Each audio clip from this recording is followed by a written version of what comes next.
Hi everyone and welcome to SOLIDWORKS Model Mania made in Fusion 360. Today we will take up the challenge of Model Mania year 2010. Let's start off by inspecting our 2D challenge. And from here, let's start off by sketching this side view. Also, I'm going to place the center point of the circle into our origin as well. Heading back to Fusion 360, instead of heading up and selecting Create Sketch, I'm going to hit C right away for circle. Now we are prompted to select a plane or planar face. Let's sketch on our XZ plane. Prompted to place our center point, of course, we're going to place this at our origin.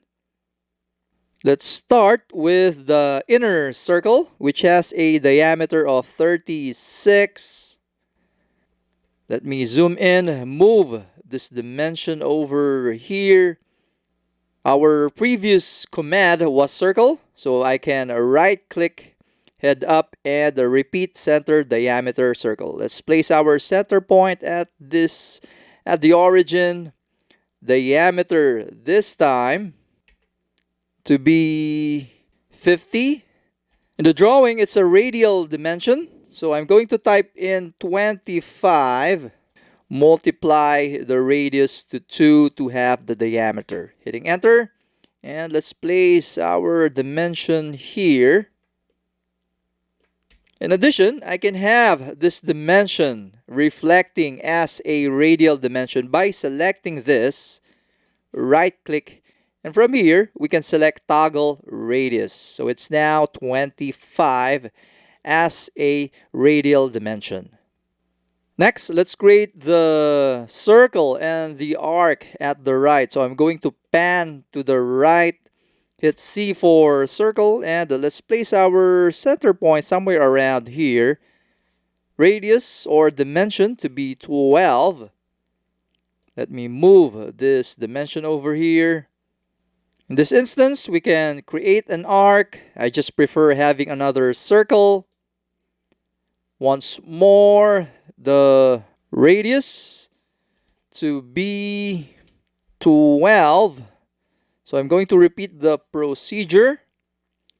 Multiplying this 12 value to 2. Reselect our diameter dimension. Right-click and select toggle radius. Next, I'm going to hit L for line and create a line connecting these two circles and adding a tangent constraint. So I'm going to hold Shift. Notice as I hover over the circumference, notice the intersection. I'm going to hold Shift and our left mouse button. So notice the inferred tangent constraint. Let's move to our right circle, holding Shift and our left mouse button still. With the inferred tangent constraint appearing, I'm going to release. Repeating the procedure, holding Shift and left mouse button. Notice the inferred tangent constraint. Let's move to the circle at the right. Notice once more the inferred tangent constraint and release. Hitting escape. Let's define the distance between these two center points. Hitting D for dimension, selecting the center point and this center point. Move down, place our dimension here. Key in 100. Hitting enter. Hitting escape. Let's inspect by moving the center point. So notice we need to align the center point with our origin horizontally. To do that, with the center point of the circle already selected, I'm going to hold Control and select our origin or center point. Next, I'm going to right-click, and from here, we're going to select Horizontal Constraint. Hitting Escape. Next, I am seeing the 8th dimension, which is defining the offset of the lines and arc. So we're going to hit O for offset. And this time, I'm going to disable chain selection. My intent is to offset this line by a negative direction, keying in -8, hitting enter. Okay, we are going to repeat offset, and notice the value is still 8 for this line and the arc. My intent here is to automate the process wherein if this value updates, the rest of the offset will update as well. To do that, we're going to identify the parameter name or ID of this 8th dimension. And to identify that, we just need to hover over that dimension, and notice here a small window appears saying D8 is its name, having the value of -8. Let's keep in mind that D8, right click to repeat offset. Make sure chain selection is disabled, selecting this line. Let's move the slider up, key in D8. And because D8 has a negative value or sign, I'm going to place minus at the front. So notice it flipped over to the correct side. Let's now select OK. Moving forward, let's now trim out excess entities. And by trimming, we may lose some constraints and dimensions. Let's now hit T for trim. And let's focus on this area first, trimming out this excess line, this line, this line segment, this line segment. Let's trim out this portion of the circle as well, and this arc. And let's trim out these lines as well. Next, let's add the arc here. I'm going to hit escape, type S for shortcuts, typing ARC and selecting 3-point arc. Let's zoom in. Place our first point at this intersection. Move over here. Hold Shift. I'm still holding Shift, so notice the inferred tangent constraint. I'm going to release. Left click. Hit escape, and let's add the tangent constraint here as well. Heading up to tangent. Selecting this line and this arc. Let's now hit escape and hit T once more to trim out this excess line and this line. And lastly, let's remove this arc. Hitting escape. Let's now define the distance between this arc and the circle.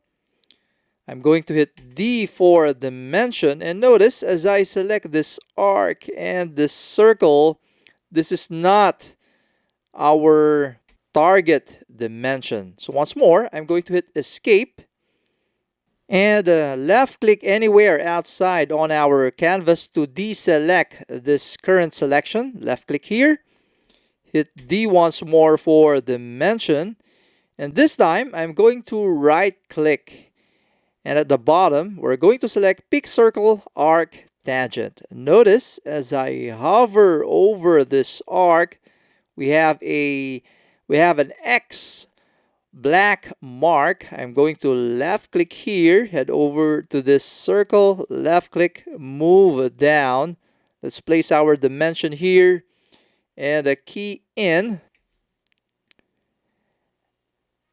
8 for the distance. Hitting escape. Let's identify the parameter name of this dimension, which is D18. Let's now hit D once more for dimension. Dimension this line and this line. Key in here, D18.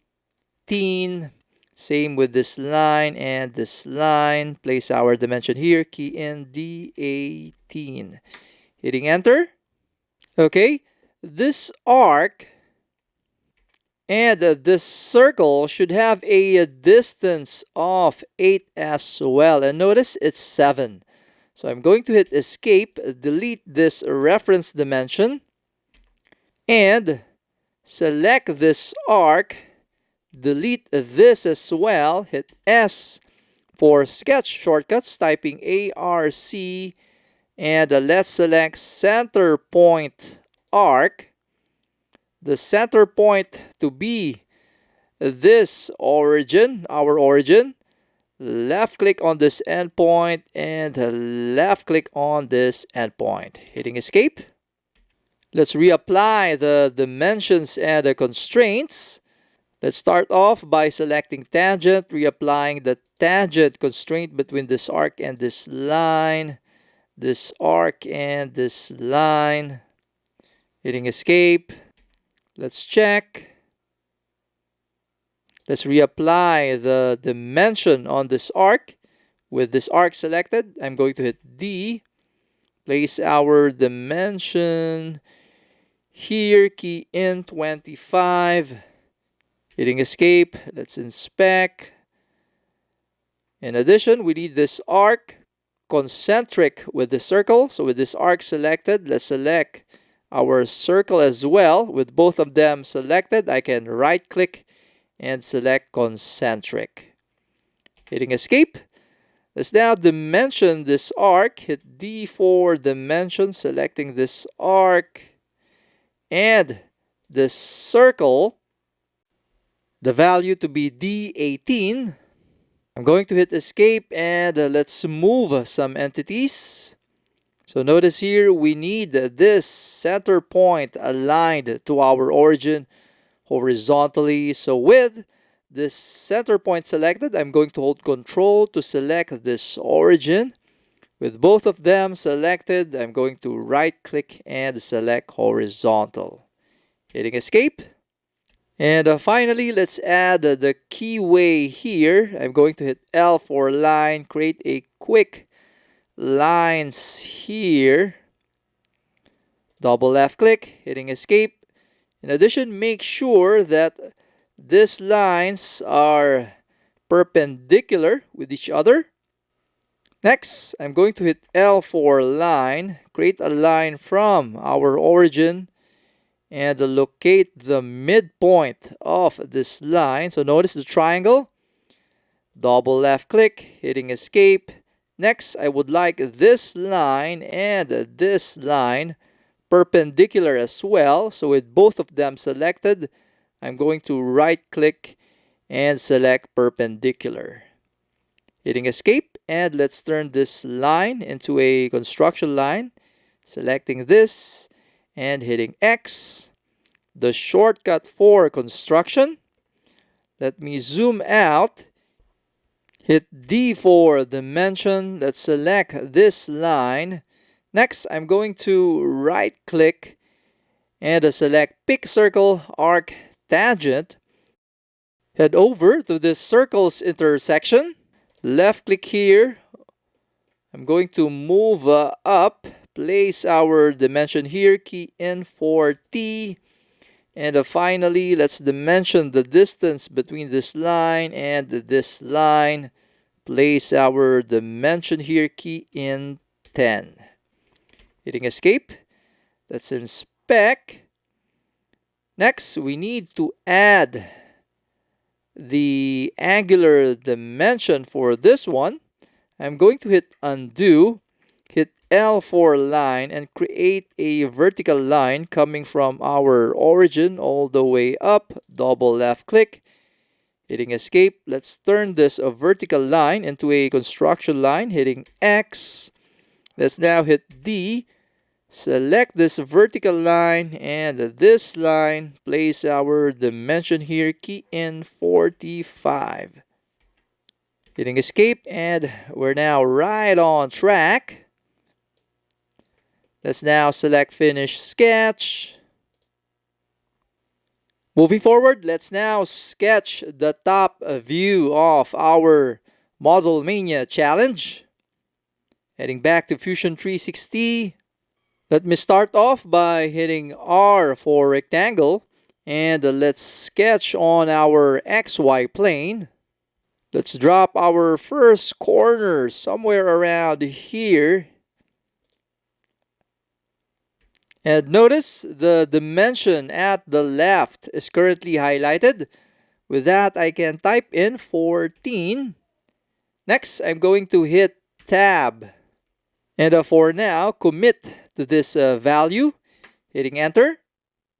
Next, I'm going to align the midpoint of this vertical line horizontally with our origin. So with that in mind, I'm going to head up to Constraints, selecting Horizontal. And to locate the midpoint of this line, it's simply holding Shift. So notice the triangle, it's the midpoint. Left click. Next, selecting our origin, left click. Hitting Escape. Next, I'm going to delete this dimension that we committed a while ago, hitting Delete. Let's now hit D for dimension and recall that this is the center point of our previous sketch. Heading to top view, I'm going to select this point and this vertical line. The distance between them is 35. Hitting Escape. And this line needs to be aligned to the tip of the circle. And from here, we need a reference. And to do that, we need to hit P for project. Let's project this circle. Selecting OK. Notice, I enabled the specified entities for selection filter. Next, selecting this projected point and our vertical line, right-click and select coincident. Let's now head to top view and inspect. Hitting Escape. Let's grab the line tool, hitting L. And for this, let's drop the first point at this corner. Left-click here, left-click here, left-click here. And hitting Escape. Next, this endpoint should be aligned with this endpoint as well. And once more, we need to project this arc. So I'm going to hit P for offset, selection and filter to be specified entities, selecting this arc, selecting OK, head back to top view, head up to constraints, selecting horizontal, vertical, selecting this point and this projected point, hitting Escape. And from here, I'm going to hit D for dimension, this point and this point to be 75. Next, let's select this horizontal line and this point. Place our dimension here. Key in 30. The half of 60. Next, I'm going to hit O for offset. Selecting this line, holding control, and this horizontal line. I'm going to pull this slider down and key in. Instead of 8, recall that our dimension ID or parameter name for that 8 value is D12. Typing that and hitting enter. Let me close this gap by creating a line from this point to this endpoint. Double left click. Hitting escape to disable the line. Notice this section over here should now be a profile. But for now, it's not, which means we have a gap or an open loop.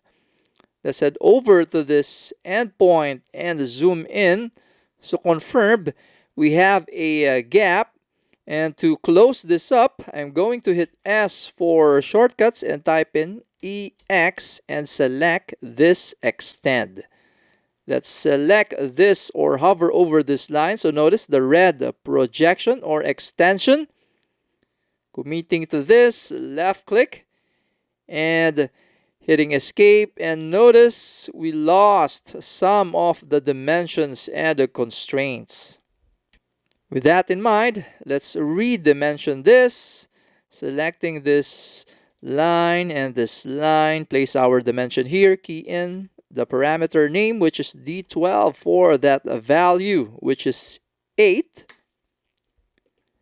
Once more, selecting these two parallel lines, typing in D12. Once more, make sure that D is a small letter.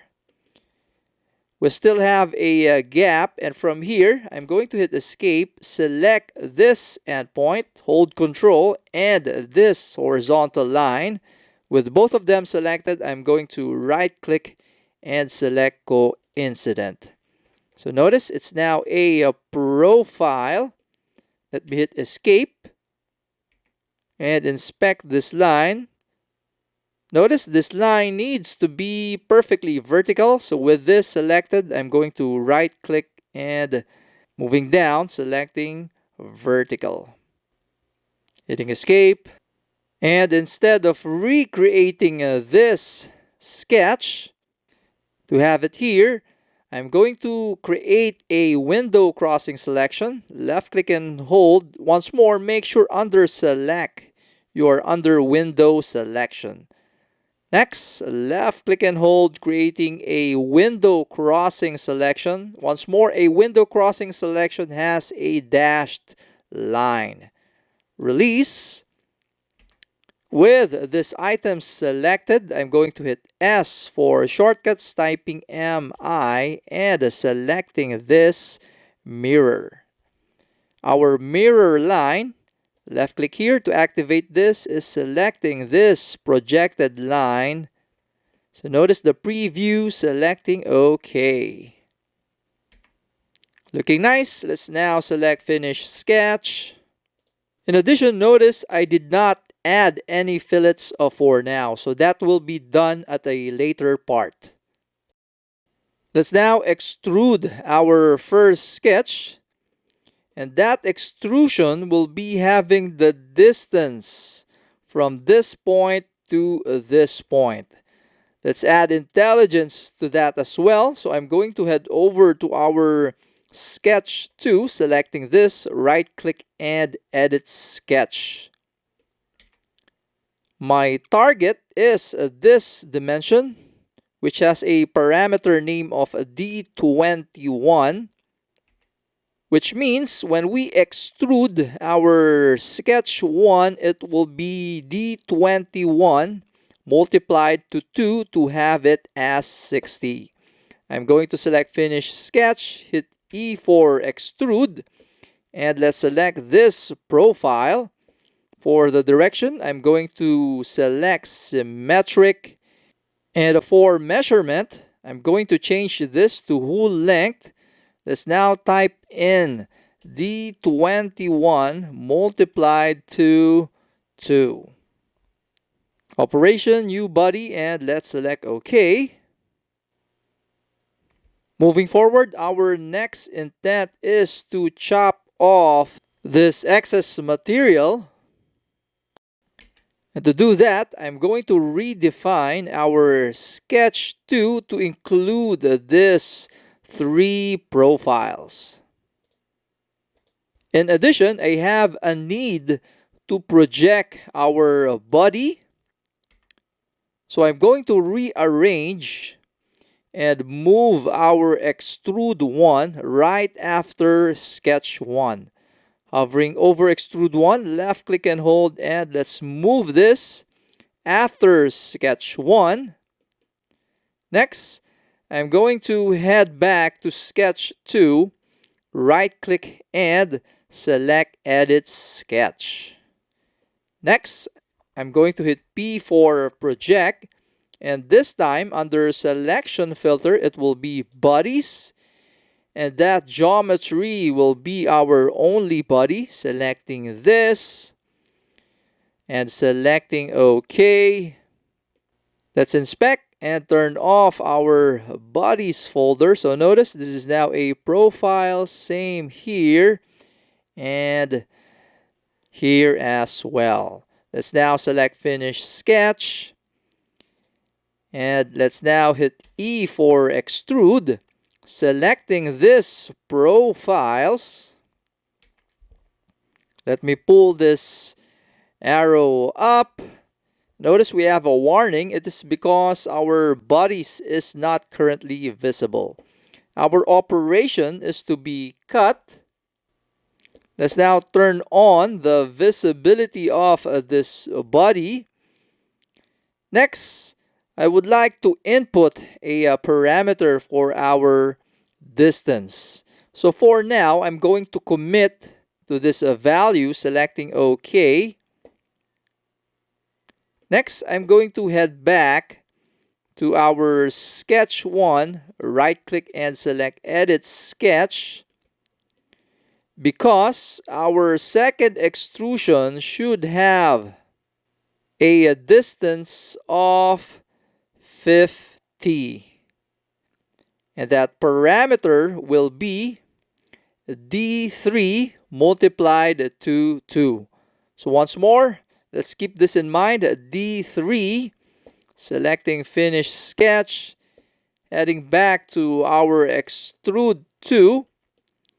Next, I'm going to change our direction to symmetric and type in under distance D3. Let's inspect. Once more, operation cut, selecting OK. Inspecting. Moving forward, let's now apply the fillets, hitting F for fillet. I'm going to select this edges. Selecting this edge, and finally this edge. The value to be 20. Selecting OK. Right click and let's repeat the fillet. Let's select this edges. This edge, and this edge, and this edge. The value to be 10. Leaving the default, selecting OK. Hit F once more for fillet. Selecting these two edges. The radius to be 5. And selecting OK. And finally, let's repeat the fillet. Let's select this edges. Selecting this edge, this edge, this edge. Let me key in the value to be 2. Applying this edge as well, holding control and applying this edge. And finally, selecting OK. Heading to home view, and congratulations for completing the phase 1 of Model Mania 2010. Thank you so much for reaching up to this point in the video. Inviting you to join us in Facebook. It's Autodesk Fusion 360 User Group Philippines. And in LinkedIn, we are Fusion 360 Worldwide Users. Lastly, support us by subscribing to Autodesk Community Philippines as we train more students and educators into the world of Autodesk. Moving forward, let's now proceed to phase 2. And notice on the side view, not much has changed, but definitely at the top. This feature is now collinear with this feature. With this in mind, let's head over to our sketch 2, heading over to our timeline, selecting sketch 2, right click, and let's select edit sketch. Next, I'm going to turn off our bodies folder, specifically our only body. Okay, our intent here is to move this section up to here and delete this lines and create a new one that is collinear at this projected line. Let me start off by deleting the midpoint constraint so we can move this rectangle. I'm going to hit undo. Next, I'm going to select this symmetry constraints and delete them all.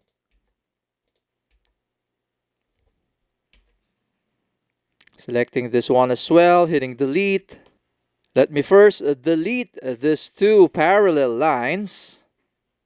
Next, let's head up to constraints and select collinear.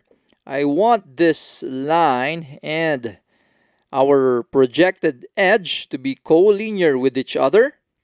Hitting escape. Next, I would like to retain the relationship between these two lines parallel. So with both of them selected, I'm going to right click and selecting parallel. Hitting escape. Let me check and move these points. Next, with this point selected, I'm going to select this corner point, right click and select coincident. Hitting escape. Next, I would like to bring this line back here, collinear. So with this line selected, I'm going to hold control and select any of these lines here. Right click and select collinear. Hitting escape and let me move this point here. Next, selecting this line and this vertical projected line, right click. Let's have them both once more. Right click, let's have them both collinear. Hitting escape, let me pull this line here and reapply the 8th value, which is D12. Okay, so I'm going to hit D for dimension. Let's apply the D12 parameter here. Hitting enter, same with these two parallel lines. Keying in D12. Dimension command still active. Let's dimension this point, which is the center point or origin, and this point once more to be 75. Hitting enter and hitting escape. Let's extend this line up to this line. In addition, I can left click and hold to pull this up to this line. So notice it snaps. And from here, I can also hit T for trim to trim this excess line segment out. Hitting escape. And finally, let me turn this line into a construction line. Shortcut key is hitting X. Let's now select Finish Sketch and turn on the visibility of our only body. Next, I'm going to move my marker to suppress all of these fillets, or delete all of these fillets and create a new one. Let's now head over to our Extrude 2, right click and let's select Edit Feature.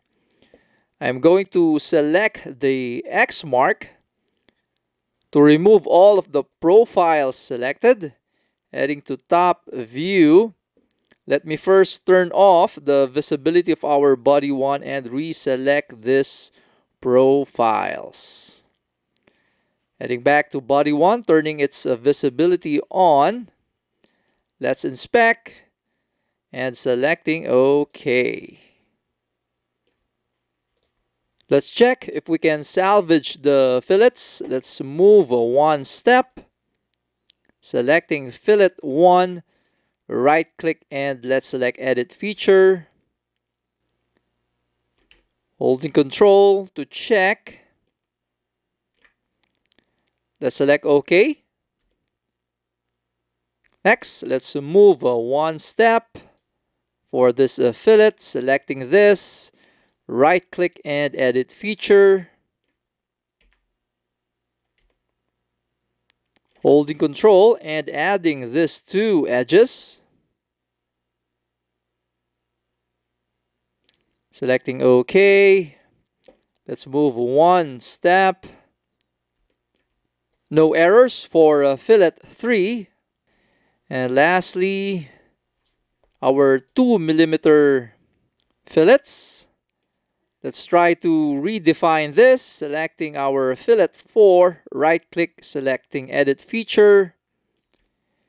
And this time, I'm going to cross out or remove all the selection and reapply the fillets. And as I hover over these edges, no selection is currently highlighted.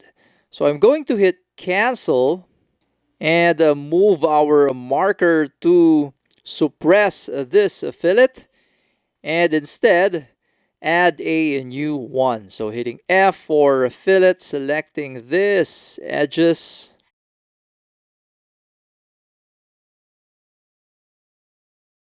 And this edge, keying in 2 for its radius. And selecting OK.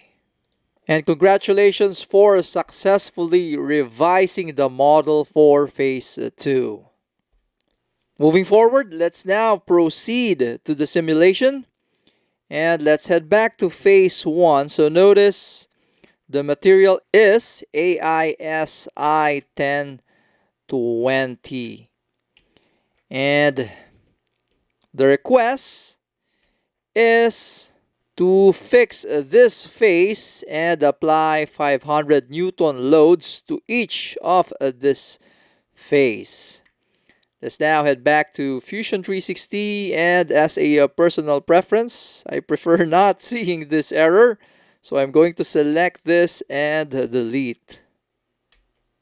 Let's change a workspace by heading over to this drop down and selecting simulation. Next, for the new study, it will be static stress. Double left click on this one. Notice under solve, specifically pre-check, we have a red X mark, which means we haven't fully met the requirements yet for solving the simulation. Let's define the materials first.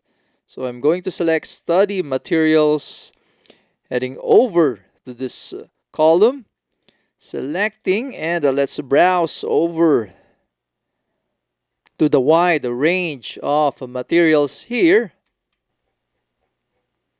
Specifically AISI 1020. So we have two options here. Let's just select the hot rolled one. Selecting OK. Next, let's define the constraints.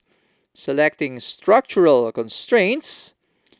Notice the target body was selected. I'm going to clear the selection and select this cylindrical face. Axis enabled for X, Y, and Z. Selecting OK. Head over to loads. The type to be force. Let's initially select this cylindrical face. Key in 500 for the value. So once more, make sure this is in newtons. And the direction of the force represented by an arrow is pointing down. Selecting OK. Let's repeat. Right click. Selecting repeat structural loads. Selecting this face. Key in 500. Selecting OK. And notice under solve, in a pre-check, we now have a green check mark, which means we have the green light to finally select solve. And lastly, Fusion 360 needs the model to be first saved in the cloud. I want you to head over to your preferred location. And now I'm going to hit Control S and name this as 2010-02. Selecting Save. Model now saved in the cloud. Let's now select Solve. And we have options to solve this in the cloud or locally. I prefer locally to save some cloud credits and selecting Solve. Here's the results. The minimum safety factor is 1.67, which says here the design is marginal. Let me close this. From here, I can select this triangle or slider up to visualize. Under this drop down, I can head over and check the stress, the displacement, and check out the reaction force and the strain. Okay, I'll be leaving phase 1 for you to run the simulation and asking you which of the two has a greater factor of safety. Once more, congratulations for reaching this point in the video, and hoping to see you in the next Model Mania made in Fusion 360.